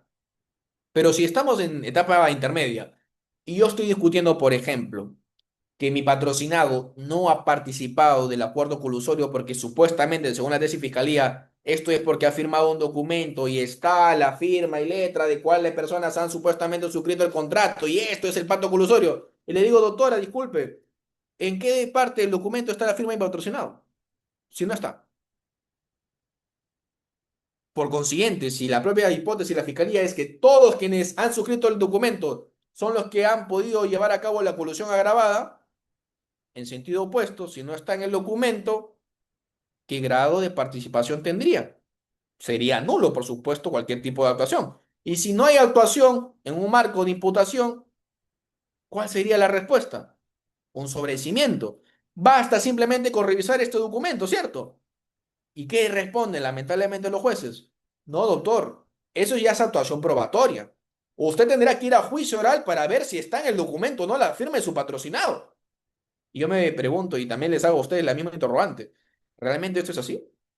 ¿Es esa actuación probatoria o es verificación únicamente? Porque si es verificación, te tomas un minuto, en efecto, no está la persona, la fiscalía dice que supuestamente todos los que forman parte de ese acuerdo colusorio, el 384, segundo párrafo, son los que han firmado. Oye, no firmó. Si no firmó, ¿por qué está todavía yendo a juicio oral? Es más, ¿por qué está investigado? ¿Por qué fue investigado? Pero lamentablemente pasan esas cosas en nuestro ordenamiento jurídico penal vigente. Pasan porque hay medios de comunicación detrás, eventualmente hay una presión indirecta por algún tipo de procuraduría, eventualmente hay algún tipo de grado de cumplimiento de metas institucionales, pero todo eso no puede sopesar para justificar una persecución arbitral. De mi punto de vista, ello no es excusa para no llevar a cabo una verificación. Y claro, el pretexto siempre va a ser, hay una actuación probatoria, ese documento tiene que ser actuado en juicio oral. Actuación probatoria es cuando hay un sentido probatorio y un valor que tienes que otorgarle, individual y colectivo. Oye, pero si ese documento rebate la tesis fiscal en completo, no necesito más documentos. Esto es simplemente la demostración exacta de que hay una ausencia de imputación y obviamente sentido probatorio alguno sobre la acción que habría supuestamente yo cometido. ¿Qué más me ha pasado también? Oye, él es el funcionario público encargado de la contratación pública. Oye, señora jueza, hay un documento de la propia Procuraduría que indica que no es un funcionario competente. Si no es un funcionario competente, ¿qué hace mi patrocinado todavía yendo a juicio oral en esta causa? No, eso también es probatorio. Tiene que haber actuación sobre la base de la misma. Oye, pero si solamente basta que tú leas la parte resolutiva y te diga que no es el funcionario competente para efecto de tener esa contratación pública. Y como ustedes sabrán, en cualquier marco de imputación de delito contra la acción pública como infracción de deber, si no está enmarcado el sujeto activo, que es el funcionario público o servidor público, capaz de llevar a cabo algún tipo de acción respecto a la imputación, no es sujeto activo. Y si no es sujeto activo, de la teoría del caso, no hay delito. Y si no hay delito, ¿para qué voy a juiciar? Esos ámbitos de problema que a veces uno no logra entender es porque hay siempre el pretexto de que no hay actuación probatoria. Y acá yo no pido actuación probatoria, pido verificación, que creo yo es distinto. Pero muchos jueces se excusan o se escudan en ello para no dar un pronunciamiento, porque claro, a veces, si tenemos, por ejemplo, en un caso del 384 un autor y un cómplice, si no hay autor, como ustedes saben, tampoco hay cómplice. Necesitan forzar al autor para que haya un cómplice. Y por eso te llevan a juicio oral. Oye, pero ese caso estaba destinado a perderse. Por parte de la judicatura, por parte de la fiscalía, perdón. Sí, y lo sabían. ¿Y por qué van, en este caso, a juicio oral? Largo del tiempo, al menos en el poco o mucho tiempo que tengo litigando, es porque considero que lo hacen para justificar, lamentablemente, el sueldo que tienen. De mi punto de vista, con respeto debido, seguramente algunos jueces, algunos fiscales están acá presentes, la única explicación para tener algún tipo de sentido en esos casos que le menciono, de seguir persiguiéndolos o seguir teniendo algún tipo de actuación probatoria cuando no corresponde, es porque tienen que justificar. Y eso obviamente no es algún tipo de objeto menor, ¿no? Detrás hay una libertad, detrás hay una tranquilidad, no solamente del cliente, sino también de su familia, y que obviamente no creo a nadie nos gustaría, cuando no corresponde, seguir siendo procesado penalmente por 5, 10, 15 años que muchas veces se ve en la praxis judicial. Continúo. Otra característica, acto judicial central, audiencia de control de sobrecimiento o audiencia de preliminar de control de acusación. ¿Ok? Se decide la procedencia del juicio oral y se concreta su objeto, se depuran los obstáculos formales para una sentencia de validez eficaz.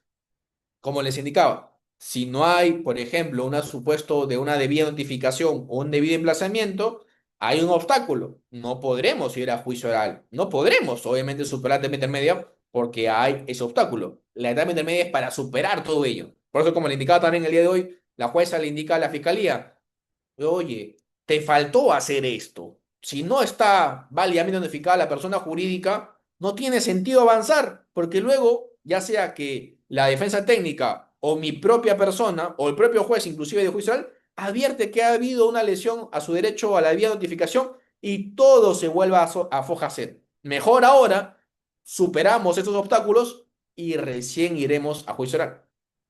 Ojo con ello. A ver. Solamente para aquellos que eventualmente todavía están en inicios de formación jurídica, les coloco lo que indica el Código Procesal Penal sobre ello, ¿no? Hay una fase escrita y hay una fase oral, ¿no? ¿Por qué una fase escrita? Porque, claro, el Código Procesal Penal delimita que para tú ejercer un derecho en esta etapa, si quieres hacer un tipo de control, tendrás que dejarlo por escrito. ¿Y cuál es la regla?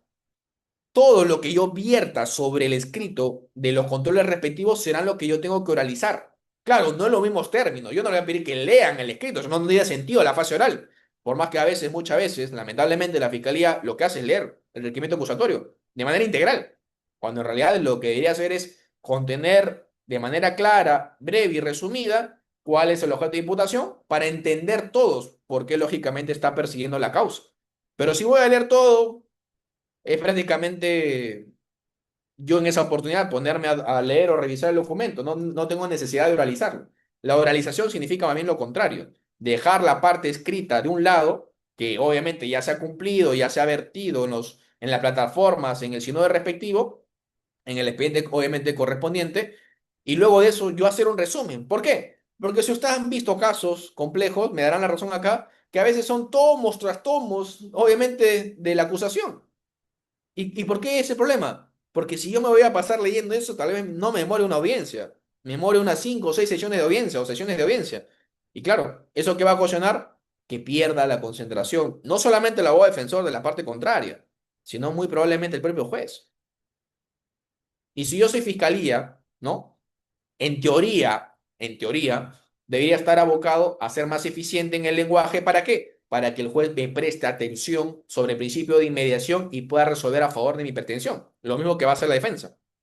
Pero si yo leo y leo y leo y leo y leo, bueno, se neutraliza la fase oral, el principio de oralidad por un lado, y segundo, pierde la oportunidad de ser persuasivo. Porque si ya está por escrito, ¿qué necesidad de que lo puedas leer? Al menos en pantalla. No, mejor nos tomamos unos 3 4 días, todo lo revisamos, volvemos a audiencia y recién abordaremos o avanzaremos, ¿no? Yo creo que eso sí neutraliza obviamente la fase oral. Pero lo que nos indica el proceso penal, el artículo 344, es que evidentemente hay una fase escrita. ¿Cuándo empieza la fase escrita por parte de la fiscalía? Cuando esta misma concluye con su investigación. Luego de eso tiene 15 días para disponer lo correspondiente, le hace para llevar a cabo un requerimiento acusatorio, un requerimiento de sobrecimiento o un requerimiento mixto. Después de ello, se fija evidentemente un plazo para que la defensa pueda hacer lo correspondiente, es decir, oponerse a través de los controles respectivos, si hubiera el lugar. Doctor, ¿cuál sería un control formal que se lleva a cabo en la etapa intermedia? Por ejemplo, ¿qué sucede si yo no enumero los elementos probatorios que voy a proponer para ir a juicio oral? ¿Me genera algún tipo de agravio? Sí, por supuesto, porque cuando yo quiera reconducirla a mi oralización de mi parte como defensa y no esté especificado por números o eventualmente por anexos cuáles son esas piezas procesales, voy a tomar tal vez meses en poder llevar yo a cabo, lógicamente, un control correspondiente. Le hace de manera real y he tenido meses o años para hacer este control de acusación. A la defensa técnica le dan 10 días. Y hay muchas veces en 10 días es insuficiente para rebatir todo lo que está evidentemente en la etapa intermedia. ¿Por qué? Porque claro, y acá tal vez ustedes lo habrán escuchado también al doctor Chinchay, un fiscal que le tengo mucho respeto académico sobre todo. Él nos indica, la fiscalía es imparcial hasta que hace su requerimiento acusatorio. ¿Y por qué? Porque claramente cuando yo hago un requerimiento acusatorio es porque ya me parcialicé en que tú eres responsable de hechos criminales y por tanto quiero que tú respondas ante la justicia. Y obviamente, partiendo de esa premisa, que es cierta de mi punto de vista, es que tal vez habiendo pruebas en la carpeta fiscal de descargo, no las pueda ventilar, no las pueda mencionar en el control acusatorio. ¿Y a quién le corresponde entonces presentarlos? A la defensa técnica. Muchas veces me ha pasado que en la carpeta fiscal hay copiosa documentación que desvincula a la persona en concreto. Pero claro, la fiscalía no lo va a presentar porque se le cae su caso. En cambio, la defensa, si no lo presenta, está un poco complicada porque ya tendrá que ir a juicio oral sin armas, sin herramientas, eventualmente aspirando que haya un juez que se interese en hacer las preguntas aclaratorias, que se interese en saber la verdad detrás y pueda eventualmente a través de la prueba excepcional incorporar medios de prueba que estuvieron en la carpeta fiscal, pero que no fueron admitidas en juicio oral porque no hubo una defensa detrás del caso. ¿Me entienden? Para eso es necesario que esté enumerado, por ejemplo, los anexos, los elementos de probatorios para facilitar no solo la lectura, sino también la defensa propiamente establecida del abogado que representa a un sujeto ya, en este caso, acusado. ¿Ok? Eso se hace a través de los traslados y las citaciones, obviamente, a audiencias posteriores, una vez que ya se hayan podido correr traslado y se hayan tramitado los controles respectivos de la defensa.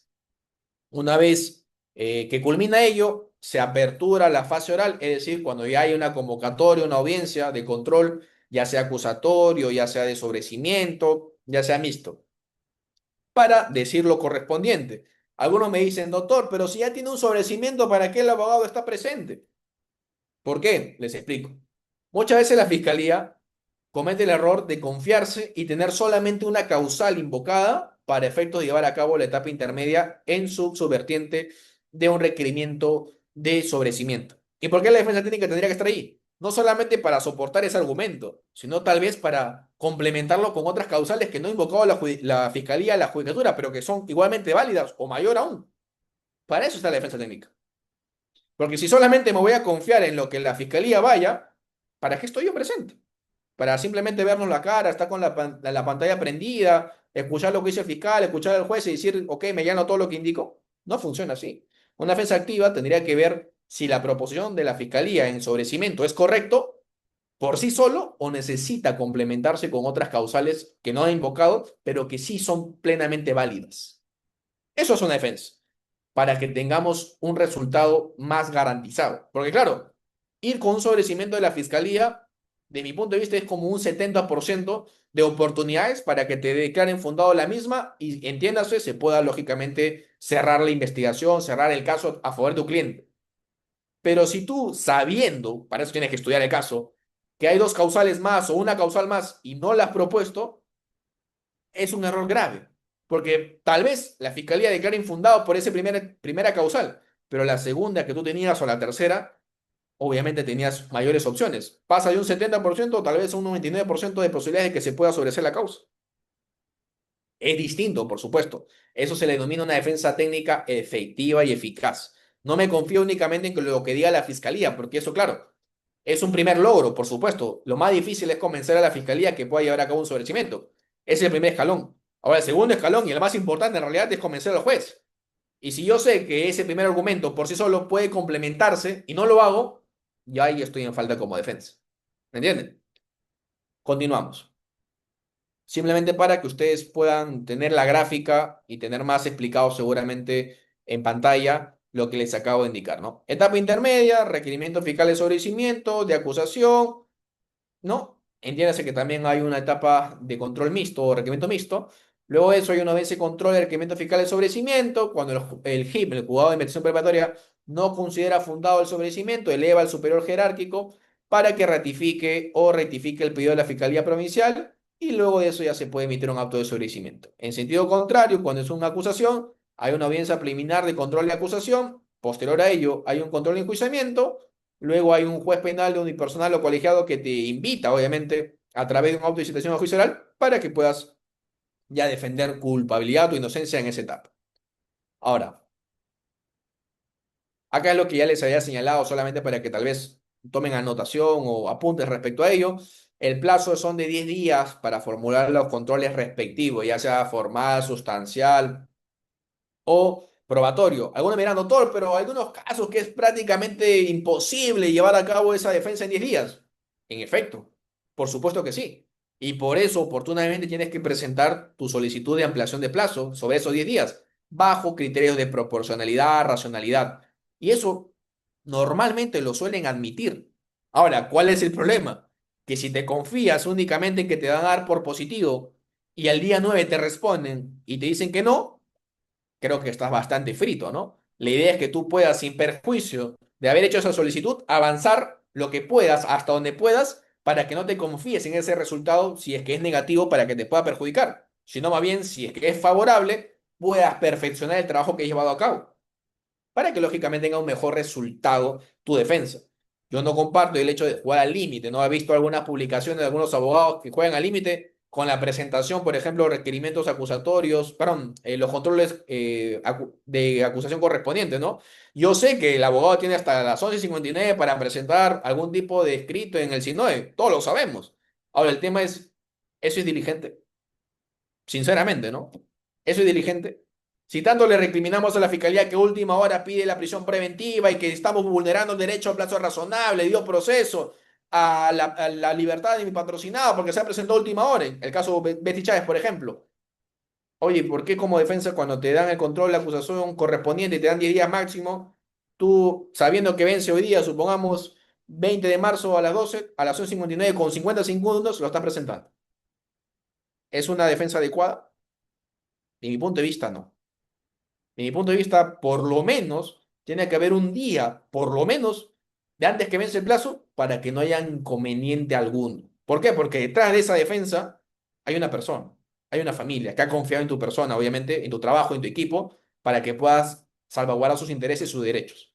Y jugar al límite, claro, tal vez a la primera te pueda salir todo bien, pero corres el mayor riesgo o la dificultad que tal vez ese día, el 19, por X y Z motivos, en esos breves momentos no ingresó. Se te fue el internet, se te fue la señal. Eso, diría yo, ya como defensa es un tema de ética también, pero a su vez también de responsabilidad y profesionalismo. No creo que sea cuestión de broma el hecho de jugar al límite. Obviamente tienes que ser bastante cauteloso o diligente en tu función. Y esto incluye que cuando haces una formulación de una ampliación para que no sean solo 10 días, sino tal vez otros 10 días, otros 20 días, claro, lo puedas hacer, pero no te confíes en que te puedan dar resultados siempre positivos, porque pueden decirte que no. ¿Y qué haces si te dicen que no y no has hecho absolutamente nada? A llorar al río, lamentablemente. Porque detrás de eso dejas sin armas, sin herramientas, sin posibilidad de defensa a tu patrocinado. Y eso obviamente yo considero que no se puede dejar a la suerte. Cuando hay de por medio responsabilidades, tienes que estar a la altura de las mismas para que obviamente pueda hacer un correcto trabajo y un resultado también correspondiente a la misma. Ahora, avanzamos con ello. Eh, Hay supuestos de procedencia, evidentemente, de algunas causales que vamos a invocar, que están en este caso establecidas y reguladas en el artículo 344, numeral 2 del Código Procesal Penal, como por ejemplo en la primera, no ocurrió, es atípico o no es atribuible, en este caso al patrocinado que defendemos. Sobre la acción penal, por causa de extinción, como les indicaba, prescribió la acción, ya se extinguió porque lamentablemente, supongamos, murió alguien, murió un imputado, ya no hay mérito, evidentemente, para seguir al juicio oral. Si no hay mayores datos a incorporarse, evidentemente, a la investigación, ¿no? Como les indicaba, en el caso de los adoptivos que les estaba mencionando, la Procuraduría puede decir que hay miles de datos de investigaciones que hacerse. Oye, la pregunta es si son útiles, pertinentes, si realmente van a cambiar en lo sustancial la conclusión que ha arribado a la Fiscalía para llevar a cabo un acto de sobreseimiento. Si la respuesta es un no, bueno, no hay posibilidad de que puedan comprar nuevos datos y que obviamente, yo diría, complementaria a ello, puedan cambiar el resultado. ¿Qué hago si, claro, puedo llevar 20 actos de investigaciones, pero todos están conducidos a más bien a contrastar o corroborar lo que ya la Fiscalía tiene como conclusión? ¿Me servirá? No, son sobreabundantes. ¿Me interesará como justicia invertir dinero, tiempo, espacio para llevar a cabo esas actuaciones? Si ya sé el resultado corresponde. Ojo con ello. Acá aplicar lo que se denomina, bajo bueno, mi profesor, una persona que también admiro mucho, Alfredo Bullard, la economía o el análisis económico del derecho. ¿Ok? ¿Para qué voy a llevar a cabo mayores actos de investigación, mayores actos de judicatura o de fiscalía, si el resultado va a ser lo mismo? No va a alterar el producto. ¿Para qué me gasto? Como se dice, ¿no? Y sobre el enjuiciamiento, cuando no hay un elemento que genere convicción. Supongamos, hay una persona que lamentablemente ha fallecido. Hay seguramente una imputación contra una persona, supongamos su enemigo de toda la vida, ¿no? La formulación de la fiscalía es que como era su enemigo y tenía deudas con él, la hipótesis es que él lo mató. Ok.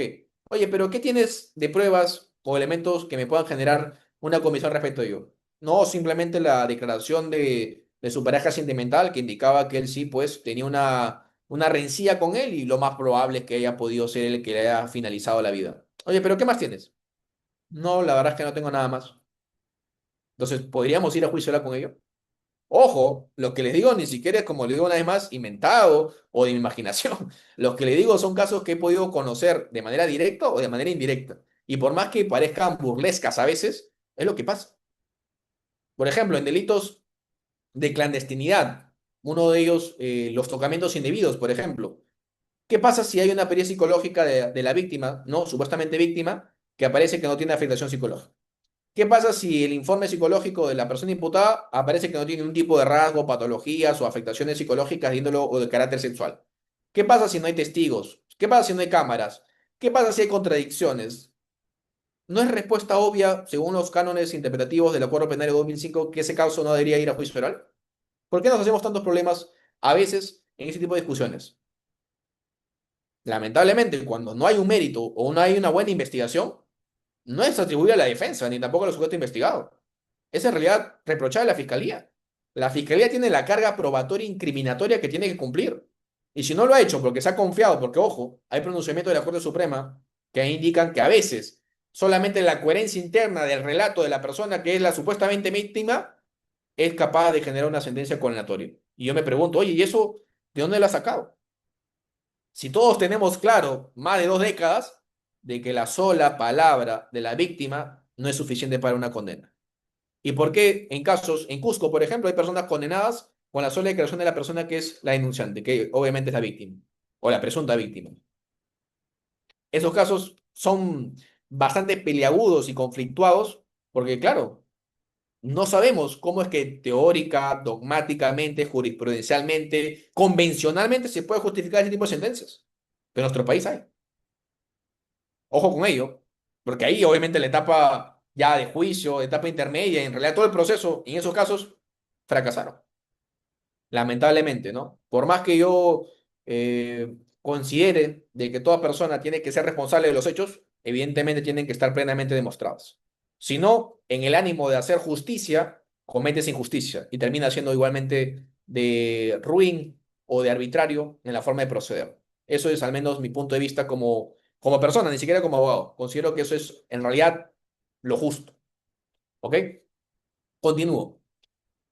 Audiencia de control de requerimiento de sobreseimiento, ustedes ya saben, ¿no? Hay una audiencia que se pueda convocar, es obligatoria la participación del fiscal, del abogado del imputado. ¿Qué pasa si no va el abogado defensor? Ustedes ya saben, va a haber una subrogación eventualmente por la defensa pública, seguramente remitan copias al colegio de abogados que representa esa defensa para que pueda tener algún tipo de sanción administrativa o disciplinaria por haber dejado en defensión a su patrocinado, a la defendida, a la que haya podido llevar a cabo.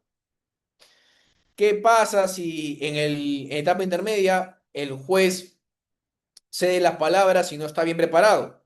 Igualmente, ha pasado y los invito a ver videos en YouTube tal vez, en las que defensas están a veces de requerimiento de sobreseimiento y parece que estuvieran en una audiencia de juicio oral.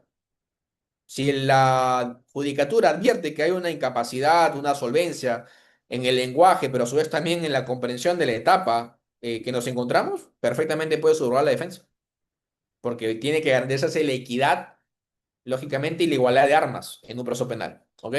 Ahora, el juez tendrá dos opciones, ¿no? Sobre una resolución. En el mismo acto, léase luego de haber resuelto en función a lo vertido por las partes procesales, léase la fiscalía, léase la procuraduría, léase la defensa técnica de la persona acusada. En ese mismo acto lo podrá resolver suspendiendo la audiencia tal vez para, supongamos, si la audiencia llevó a cabo a las 10 de la mañana, bueno, a las 5 volvemos. Me ha pasado muchas veces. Bueno, es válido, pero también podrá pasar, lamentablemente, 2, 3, 6 meses y tendrá que pronunciarse por escrito. ¿Cuál de las fórmulas son las correctas? En realidad, las dos son válidas. Obviamente, para todo hay plazos, pero como siempre digo, por más que estén por escrito en las leyes correspondientes, todos sabemos como litigantes, lamentablemente, que esto en verdad está en función a la carga procesal. Entiéndase, a la celeridad que le pueda dar cada judicatura en cada caso en concreto. Lamentablemente, jugamos con ello también como litigantes. A ver, continuamos con ello. Acá como le indicaba, ¿no? Supuestamente, según nuestro Código Procesal Penal, el plazo para que se emita un pronunciamiento en esta etapa es de 15 días, en casos le hace dentro de esa simple. Y en casos complejos y de organización criminal, el plazo máximo es de 30 días. Pero como ustedes comprenderán, muchas veces eso no se cumple. Eso es ya una problemática existente y que tiene algún tipo de grado de explicación, como también les repetía, cuando nos esforzamos en tener algún tipo de pronunciamiento cuando sabemos que finalmente no tiene mayor mérito y forzamos algo inexistente, ¿no? Eso tendría algún tipo de variación en las estadísticas correspondientes también. Obviamente, si es que hay un sobrecimiento, la persona que se sienta afectada, en este caso, el Ministerio Público podrá interponer el recurso de apelación correspondiente. Acá un comentario, ¿no? Ustedes recordarán como defensa técnica que anteriormente esta posibilidad le estaba negada a la defensa técnica. Es decir, si tú estabas con un requerimiento acusatorio y ya estaba evidentemente un acto de enjuiciamiento en contra de tu persona, ¿no? No había mérito para ponerse. Simplemente tendrías que, en todo caso, dejar la inconformidad que a veces los jueces de juicio oral te indicaban, ¿no? Has dejado tu observación sobre tu no conformidad, porque si no has dejado, no, ni siquiera tienes el mérito para poder hablar sobre esta materia porque ya has convalidado. Pero para esos fines servía. Pero ahora sí tenemos en buena hora esa oportunidad de interponer un recurso cuando no estamos, lógicamente, siendo atendidos en lo que hemos podido formular dentro de la etapa de investigación preparatoria, dentro de que no estamos conformes con la imputación o cuando evidentemente ha existido una grave afectación a nuestros derechos fundamentales sobre la base de no haber seguido los criterios correctos de una imputación, ¿no? Esta es la novedad. ¿Y cuándo lo trajo? ¿O quién lo trajo? Le quedó el objetivo 1585. Una vez más, simplemente para anotarlo, anoté de pie de página. Lamentablemente, la crítica persistente hasta la fecha es que ese recurso no tiene efectos suspensivos, lamentablemente.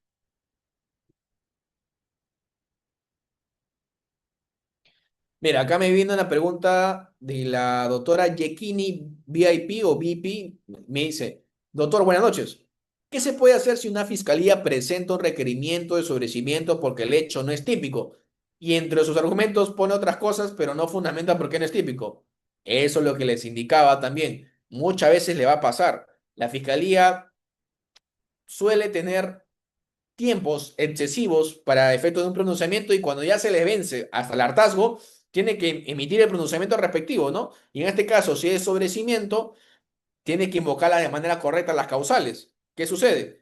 Ya sea por la premura, por la falta de diligencia o inclusive por desconocimiento, cree que el sobrecimiento ya acaba la discusión. Falso. Tiene que ser sometido a un control del juez. Esa es la diferencia entre la etapa de control que se podría llevar a cabo en diligencias preliminares, que solamente tengo que convencer al fiscal y si el fiscal decide archivarlo, asunto ganado, asunto resuelto, y cuando ya se formaliza la investigación. ¿Por qué? Porque ahí tengo que convencer al fiscal y sumado al juez. Porque ya sea sobrecimiento o acusación la que se pueda llevar a cabo al juez de investigación preparatoria en la etapa intermedia, él será el que tiene la última palabra, por así decirlo. Entonces tengo que convencerlo al fiscal para que haga un requerimiento de sobrecimiento y también al juez o a la judicatura para que pueda dar fundamentadamente una resolución que dé por fundada la pretensión de la fiscalía. Y para que eso ocurra, como le indicaba una vez más, no me debo confiar o no me debo ser fiado respecto a lo que indique la fiscalía. Yo tengo que hacer mi trabajo por mi parte. Y como tú has apreciado, la doctora Yekini, si yo veo que la fiscalía ha invocado una causal que no se fundamenta porque no está bien fundamentada, yo tendré que invocarla correctamente. O tal vez variar la causal para que pueda encuadrar en lo que realmente tiene objetivamente demostrable a sustentarse en esa audiencia de control correspondiente. Si no hay ese trabajo, esa labor de la judicatura, perdón, de la defensa hacia la judicatura, lo más probable es que le quede infundado ese requerimiento de sobreseimiento a la fiscalía. ¿Y cuál es el problema? Que detrás está tu cliente. Y si tu cliente se entera que no hubo una buena defensa porque no hiciste lo que correspondía cuando tenías la posibilidad de hacerlo, ¿qué crees que va a pasar? Te va a dejar, pues. Y seguramente ese cliente se va a quejar con otras personas y que ello lamentablemente desvirtúa tu prestigio, tu reputación, tu profesionalismo que tanto nos ha costado tenerlo día tras día, ¿no? Tantas noches de amanecidas, tantas participaciones en diligencias, tantas participaciones en sesiones como estas, se van lamentablemente al traste porque no hicimos lo que correspondía. Por eso en la clase del día de hoy, más allá de la parte teórica, que también les he podido dar algún tipo de pinceladas respecto a ello, también les indico cómo funciona la praxis para que ustedes tengan la capacidad de defender un caso, de defender algún tipo de causa, saber cuáles son, por así decirlo, las fijas de lo que hace bien o hace mal la fiscalía y lo que debe hacer un abogado para, lógicamente, tener una oportunidad de ganar el caso, ¿no? Esa es la idea de estas clases, al menos de mi punto de vista. No solamente guiarme de la parte teórica, ni únicamente en la parte interpretativa jurídica, sino ver también a su vez cómo eso se contempla en la praxis, porque muchas veces, lamentablemente, por más que está en la ley, por más que está en los tratados internacionales, por más que está clara la jurisprudencia, los jueces resuelven lamentablemente en otro sentido. Y si no estamos en la capacidad de poder rebatirlo en audiencia, seguramente los resultados no nos acompañen. Y como ustedes saben, Hay mucha competencia en el Perú sobre abogados. Hay abogados para todos gustos. ¿Qué nos distingue de ser mejores? Los resultados favorables, por supuesto. Como un médico, siempre lo hago en la comparación, a un médico que se le muere una persona cuando está haciendo una cirugía o una intervención quirúrgica en su consultorio, es fulminante para su profesión. Igualmente para los abogados. Si se te pasa algo, se te vencen los plazos, va una persona en cárcel cuando no correspondía, como abogado, prácticamente ya estás en pierde. Y lamentablemente eso se divulga, se comenta muy rápido. Y como le digo una vez más, el prestigio que habrías adquirido a base de esfuerzo, a base eventualmente de la ayuda de tus familiares, de tu pareja, etcétera, se va diluyendo por un tema de falta de diligencia atribuible a tu persona. Eso no debe pasar, ya sea como defensores, como fiscales, como jueces, todos deberíamos tener la capacidad de estar preparados a una audiencia y cumplir nuestro rol como realmente corresponde. Solamente así podría ser llamado operador de justicia. Lo demás, creo que sale sobrando. Espero con eso haber respondido tu pregunta, doctora Yekini. Igual continúo. Si hay alguien que desee preguntar, por favor, también déjalo acá. No voy a responder todas, lamentablemente, porque si no se me escapa la clase, pero en alguna de ellas voy a poder dar algún tipo de opinión o comentario al respecto. A ver, en la acusación, como ustedes saben, ¿no? Indica la pretensión del fiscal, es una teoría del caso, con miras a pasar un juicio oral y tener una sentencia condenatoria. Eso es clarísimo. O sea, la fiscalía, por eso lo indicaba en virtud a los parámetros que ha indicado el doctor al fiscal superior Chinchay, es sí, solo sí, la única forma y expresión de la parcialización de la fiscalía dentro de la imputación. Antes de eso, sí, le podemos exigir obviamente una imparcialidad, recabar prueba de cargo y descargo, pero ya en la acusación no le podemos pedir ello. En la acusación ya está parcializado y es nuestra labor como defensa, como contraparte, para garantizar el principio de contradicción y oponernos a ello, que lógicamente estemos en la capacidad de hacerlo para revisar la carpeta fiscal, el expediente judicial y ver o advertir qué omitió la fiscalía, para ver si es que algo nos puede resultar útil a nuestra teoría del caso. Así se arma una teoría del caso en función a miras de atacar la imputación de la fiscalía. ¿Ok? Es el núcleo fundamental del proceso penal, por supuesto, y deben existir suficientes elementos de comisión al respecto. ¿Ok? A ver, el contenido de la acusación, simplemente para que ustedes cuando hagan el control de la acusación en la etapa formal, lo puedan revisar. Datos de identidad del acusado, relación clara de los hechos, elementos convicción con análisis razonado, valorativo y concordante, grado de intervención de los acusados. Acá simplemente un comentario. ¿Qué pasa si en la acusación la fiscalía, por ejemplo, delito de corrupción de funcionarios públicos, no especifica la categoría de autor o cómplice? ¿Varía en algo? Por supuesto que sí. Yo no me puedo defender igual sentido en que sea autor a que sea partícipe en un delito de infracción de deber. Si esa etapa intermedia pasa así y yo soy de defensa, claro, si me es útil, lo voy a dejar pasar. Acá también las cosas hay que decirla claramente. Si dentro de mi estrategia hay cuestiones, errores advertidos y que yo los conozco y los puedo controlar para que la fiscalía entre en jaque, como se dice, a juicio oral, los voy a hacer. Pero si no lo sé y simplemente por falta de conocimiento dejo de pasar las cosas, ahí sí estoy en falta. Yo no estoy en discordia cuando a veces las defensas estratégicamente dejan pasar las cuestiones, porque claro, le va a resultar, le va a ser factible para su defensa. Pero si es que es con estrategia, si simplemente no sé el porqué de lo que estoy haciendo, obviamente será, como se indica, a la suerte, a la moneda del aire. Y así no funciona cuando estamos ante un caso penal como en esto que estamos explicando. A ver, la relación de circunstancia de modificación de la responsabilidad penal, la ley penal aplicable. Acá un comentario, me pasó hace poco, ganamos un caso sobre esto en el estudio. La fiscalía había hecho un requerimiento acusatorio con hechos que ya habían prescrito. ¿Y por qué es importante? Porque claro, si tú me estás llevando a cabo en tu acusación la ley penal aplicable y me estás aplicando una ley que no estaba vigente al momento de los hechos objeto de imputación, ya entraste en falso, ya perdiste el caso. Y es más, en ese caso inclusive podríamos hablar de prevaricato, porque a sabiendas de que tienes un cumplimiento de los requisitos del contenido de la acusación, no lo haces como corresponde, estamos hablando que tienes conocimiento y voluntad de llevarlo a cabo de esa forma. ¿Y eso en qué se traduce? En la infracción legal correspondiente. Y eso, como le digo, puede ser inclusive con prevaricato. En el caso lo ganamos porque lógicamente advertimos esta irregularidad que la propia fiscalía había reconocido y que por consiguiente dio por anulado su propio requerimiento acusatorio. Ojo con ello, para que ustedes también puedan, desde el conocimiento, interponer los escritos o las acciones legales correspondientes para que tu cliente o tu defendido pueda estar en óptimas condiciones y su situación jurídica sea la mejor para sus fines correspondientes también. La propuesta de pena y el monto de reparación civil. Esto último, la reparación civil, es solamente si es que no hay un actor civil constituido previamente. Porque obviamente si hay una procuraduría, hay un actor civil que lo representa, él ya tomó la competencia, le hace, ya tomó la batuta de ver cuándo es el monto correspondiente en concepto de indemnización por daños y perjuicios y obviamente justificar el quantum de la misma. ¿Ok? Y obviamente los medios de prueba para que se puedan actuar en juicio oral para que pueda haber una evaluación probatoria individual y colectiva de la prueba en su oportunidad. A ver. El control de acusación preliminar, ¿no? Acá el 351 lo que te indica es que te da la oportunidad de al acusado ser oído respecto a la acusación deducida, que te diría, en términos muy prácticos, que no es tanto ello así. Si bien es cierto, le da la oportunidad al acusado de que se pueda someter a algún tipo de simplificación procesal, que es válida, en realidad no es para ser escuchado. El control de acusación está más bien pensado en lo que la fiscalía quiere hacer al respecto para la situación jurídica de la persona imputada. Y obviamente el imputado ejercer el contradictorio en función a ello. Por eso es que si bien ese no tiene la oportunidad de pronunciarse, decir lo que corresponda, en realidad no varía mucho, al menos desde mi punto de vista, sobre el nivel de discusión de fondo.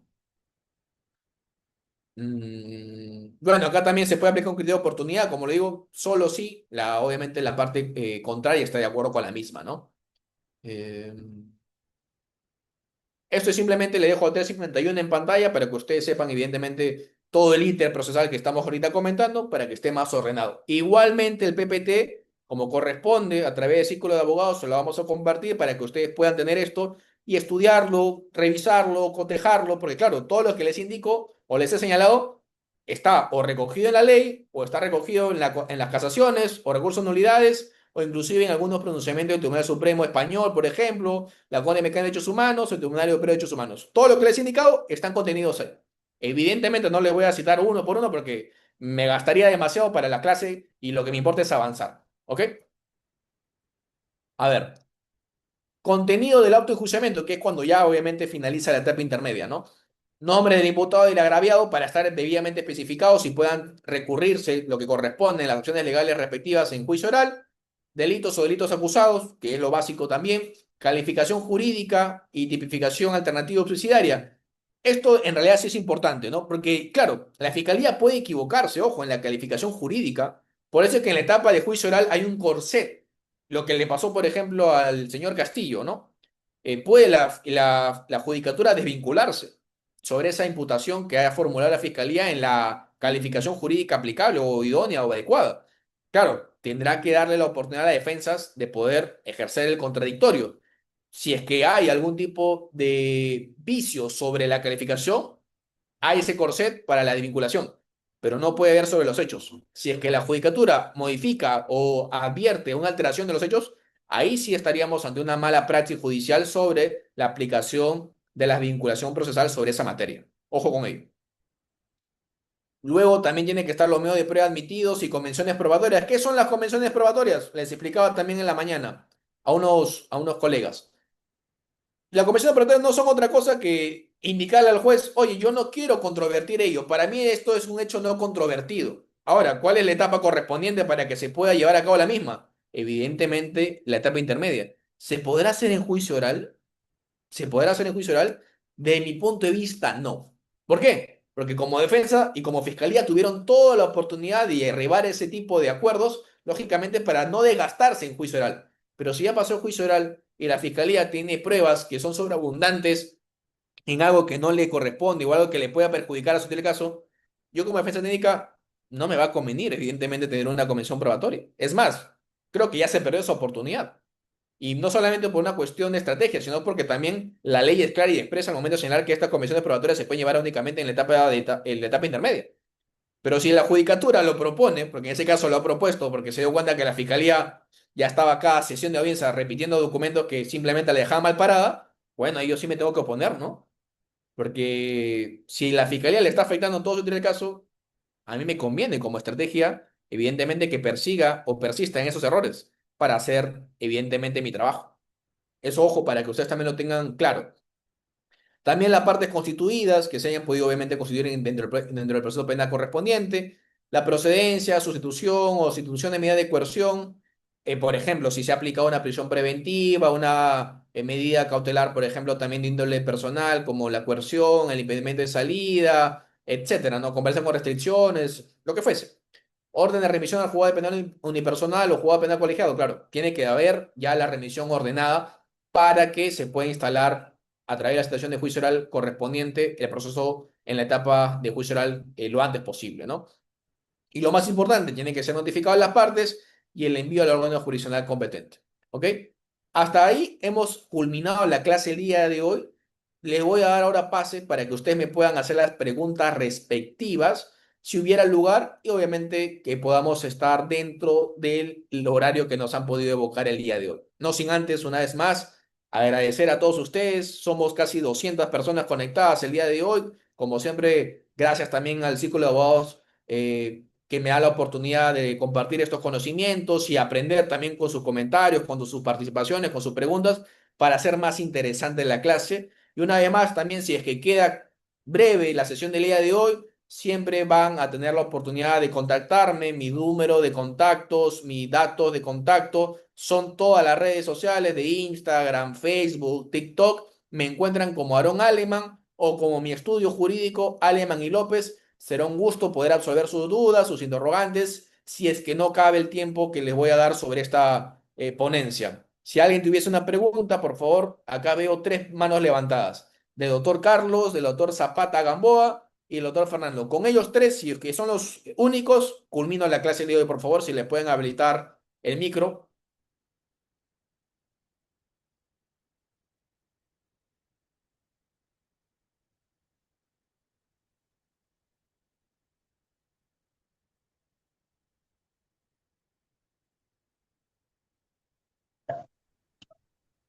Buenas noches, doctor. Buenas noches, doctor Fernando. Coménteme, por Buenas favor. noches. Una pregunta, doctor. ¿Cuál es la participación del actor civil ante a un traslado de recurso de apelación que presenta la parte imputada contra una resolución que declara infundada la excepción de improcedencia de acción? ¿Es activa la participación del actor civil o solamente solo corresponde al Ministerio Público? Buena Esa pregunta, sería ¿no? la pregunta. No, buena pregunta.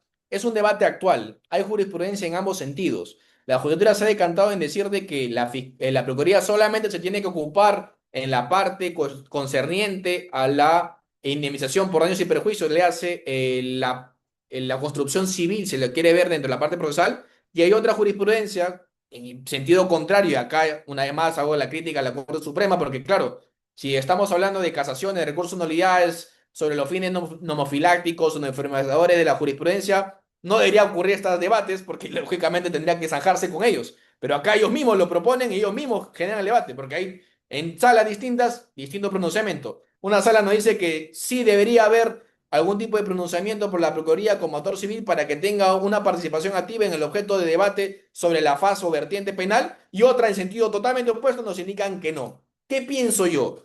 Que en realidad sí debería haber una participación desde la imputación para que se pueda analizar la no indefensión de la parte agraviada. Ojo, pero hasta sus límites. Acá les coloco un ejemplo.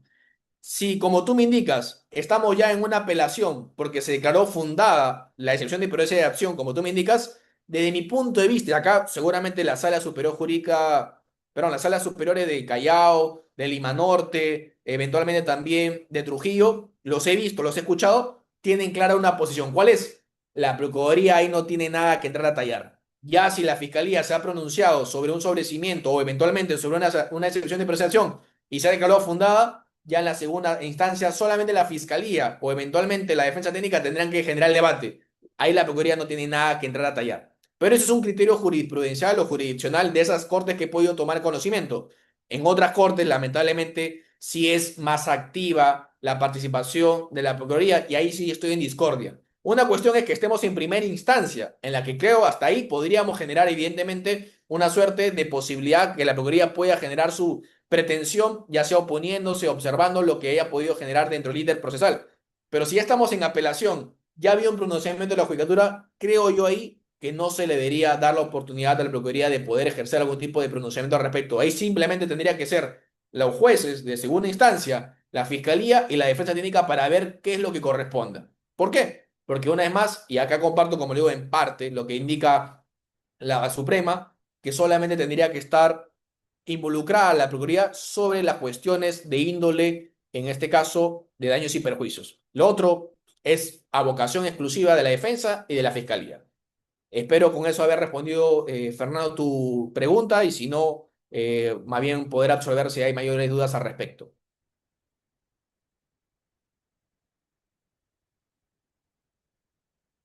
Perfecto, entiendo que me dice que sí está bien. Hay otra persona levantando la mano, a la doctora María Borjas, si le puedan habilitar el mismo y con ella y con una persona más, culmino, por favor.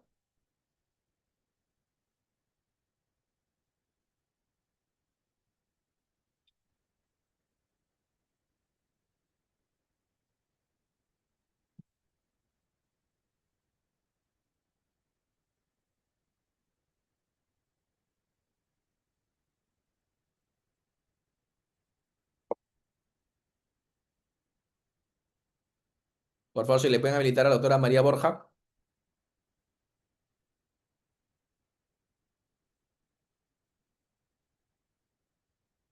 Sí, doctor, le estoy dando audio a María. Perfecto.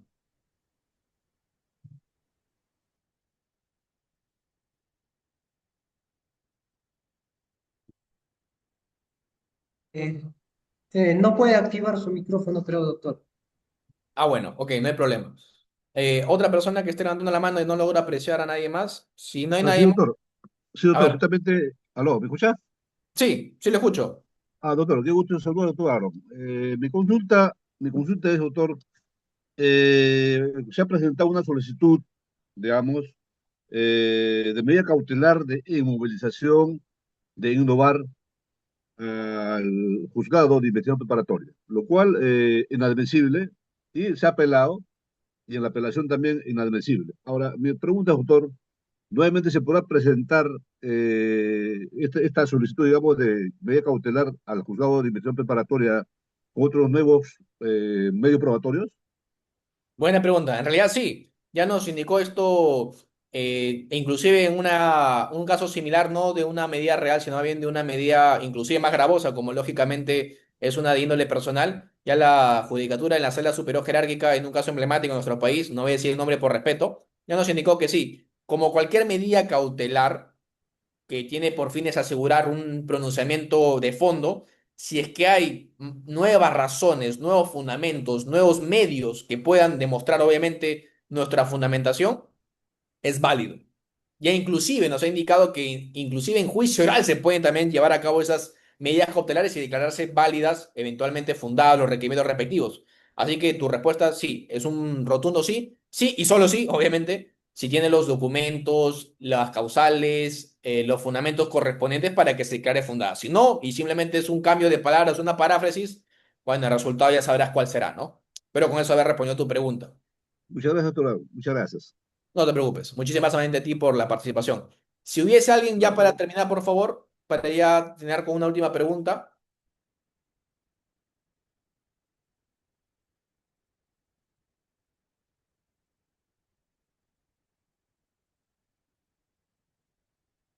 Bueno, Doctor, entiendo que buenas no. noches. Ah, ya, perfecto. Doctor, Sí, buenas noches. Doctor, buenas noches. buenas Agradecerle noches. por su cátedra. Doctor, hemos planteado un criterio de oportunidad en un homicidio culposo. Ya se vienen prolongando las audiencias. Hemos arribado a una conciliación con los agraviados. Ya, Entonces, ya hemos culminado con el pago de toda la reparación. Pero ya, aún así, la fiscal nos ha fijado una prisión preventiva. Y ya estamos en esa etapa y ahora se ha prolongado para julio la audiencia.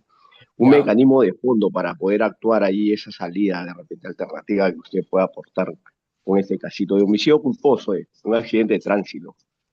Ok. ¿Y Hemos, por qué no han hemos, llevado a cabo el principio de oportunidad?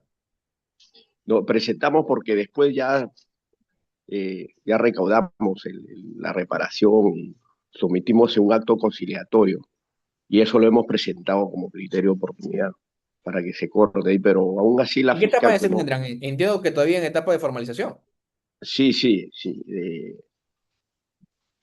Bueno, ahí pero tendrías la que tú fiscal aún, convocar a una audiencia con la fiscalía de manera informal o una sesión informal para que converses con ella, lógicamente, y te arribes eventualmente a una terminación anticipada, conjuntamente, eventualmente con algún tipo de apremio sobre confesión sincera, si hubiese el mérito, y con ello que tu patrocinado pueda recobrar la libertad y obviamente esté haciendo una condena eventualmente de carácter suspendida, ¿no?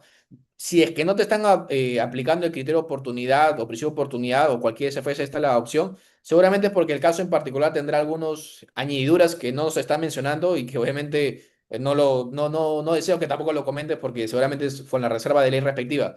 Pero si no es así, lo que te diría es acógete a la terminación anticipada, eventualmente aplica la confesión sincera, eventualmente otros mecanismos para reducir la pena, dependerá también obviamente de los años que le pueden aplicar a tu patrocinado y que salga en libertad para que obviamente pueda cumplir una condena así, pero solamente suspendida, ¿no? Porque es mejor, preferible, yo creo, que pueda tener una sentencia condenatoria sobre esos términos y esté en libertad, por así decirlo, a que todavía esté en prisión preventiva. Y como sabes, lamentablemente algunos jueces, cuando ya alguna persona está en prisión preventiva, se inclinan lamentablemente más, por más que ha sido reconocido como una afectación a la presunción de inocencia, a una condena que a una libertad. Así que por praxis o por experiencia te diría que si tienes la venia de tu cliente de querer tener obviamente una tesis de reconocimiento de responsabilidad, esa sería la fórmula, sí, solo sí, no se puede aplicar un criterio de oportunidad por las provisiones establecidas por el Código Procesal Penal, ¿no?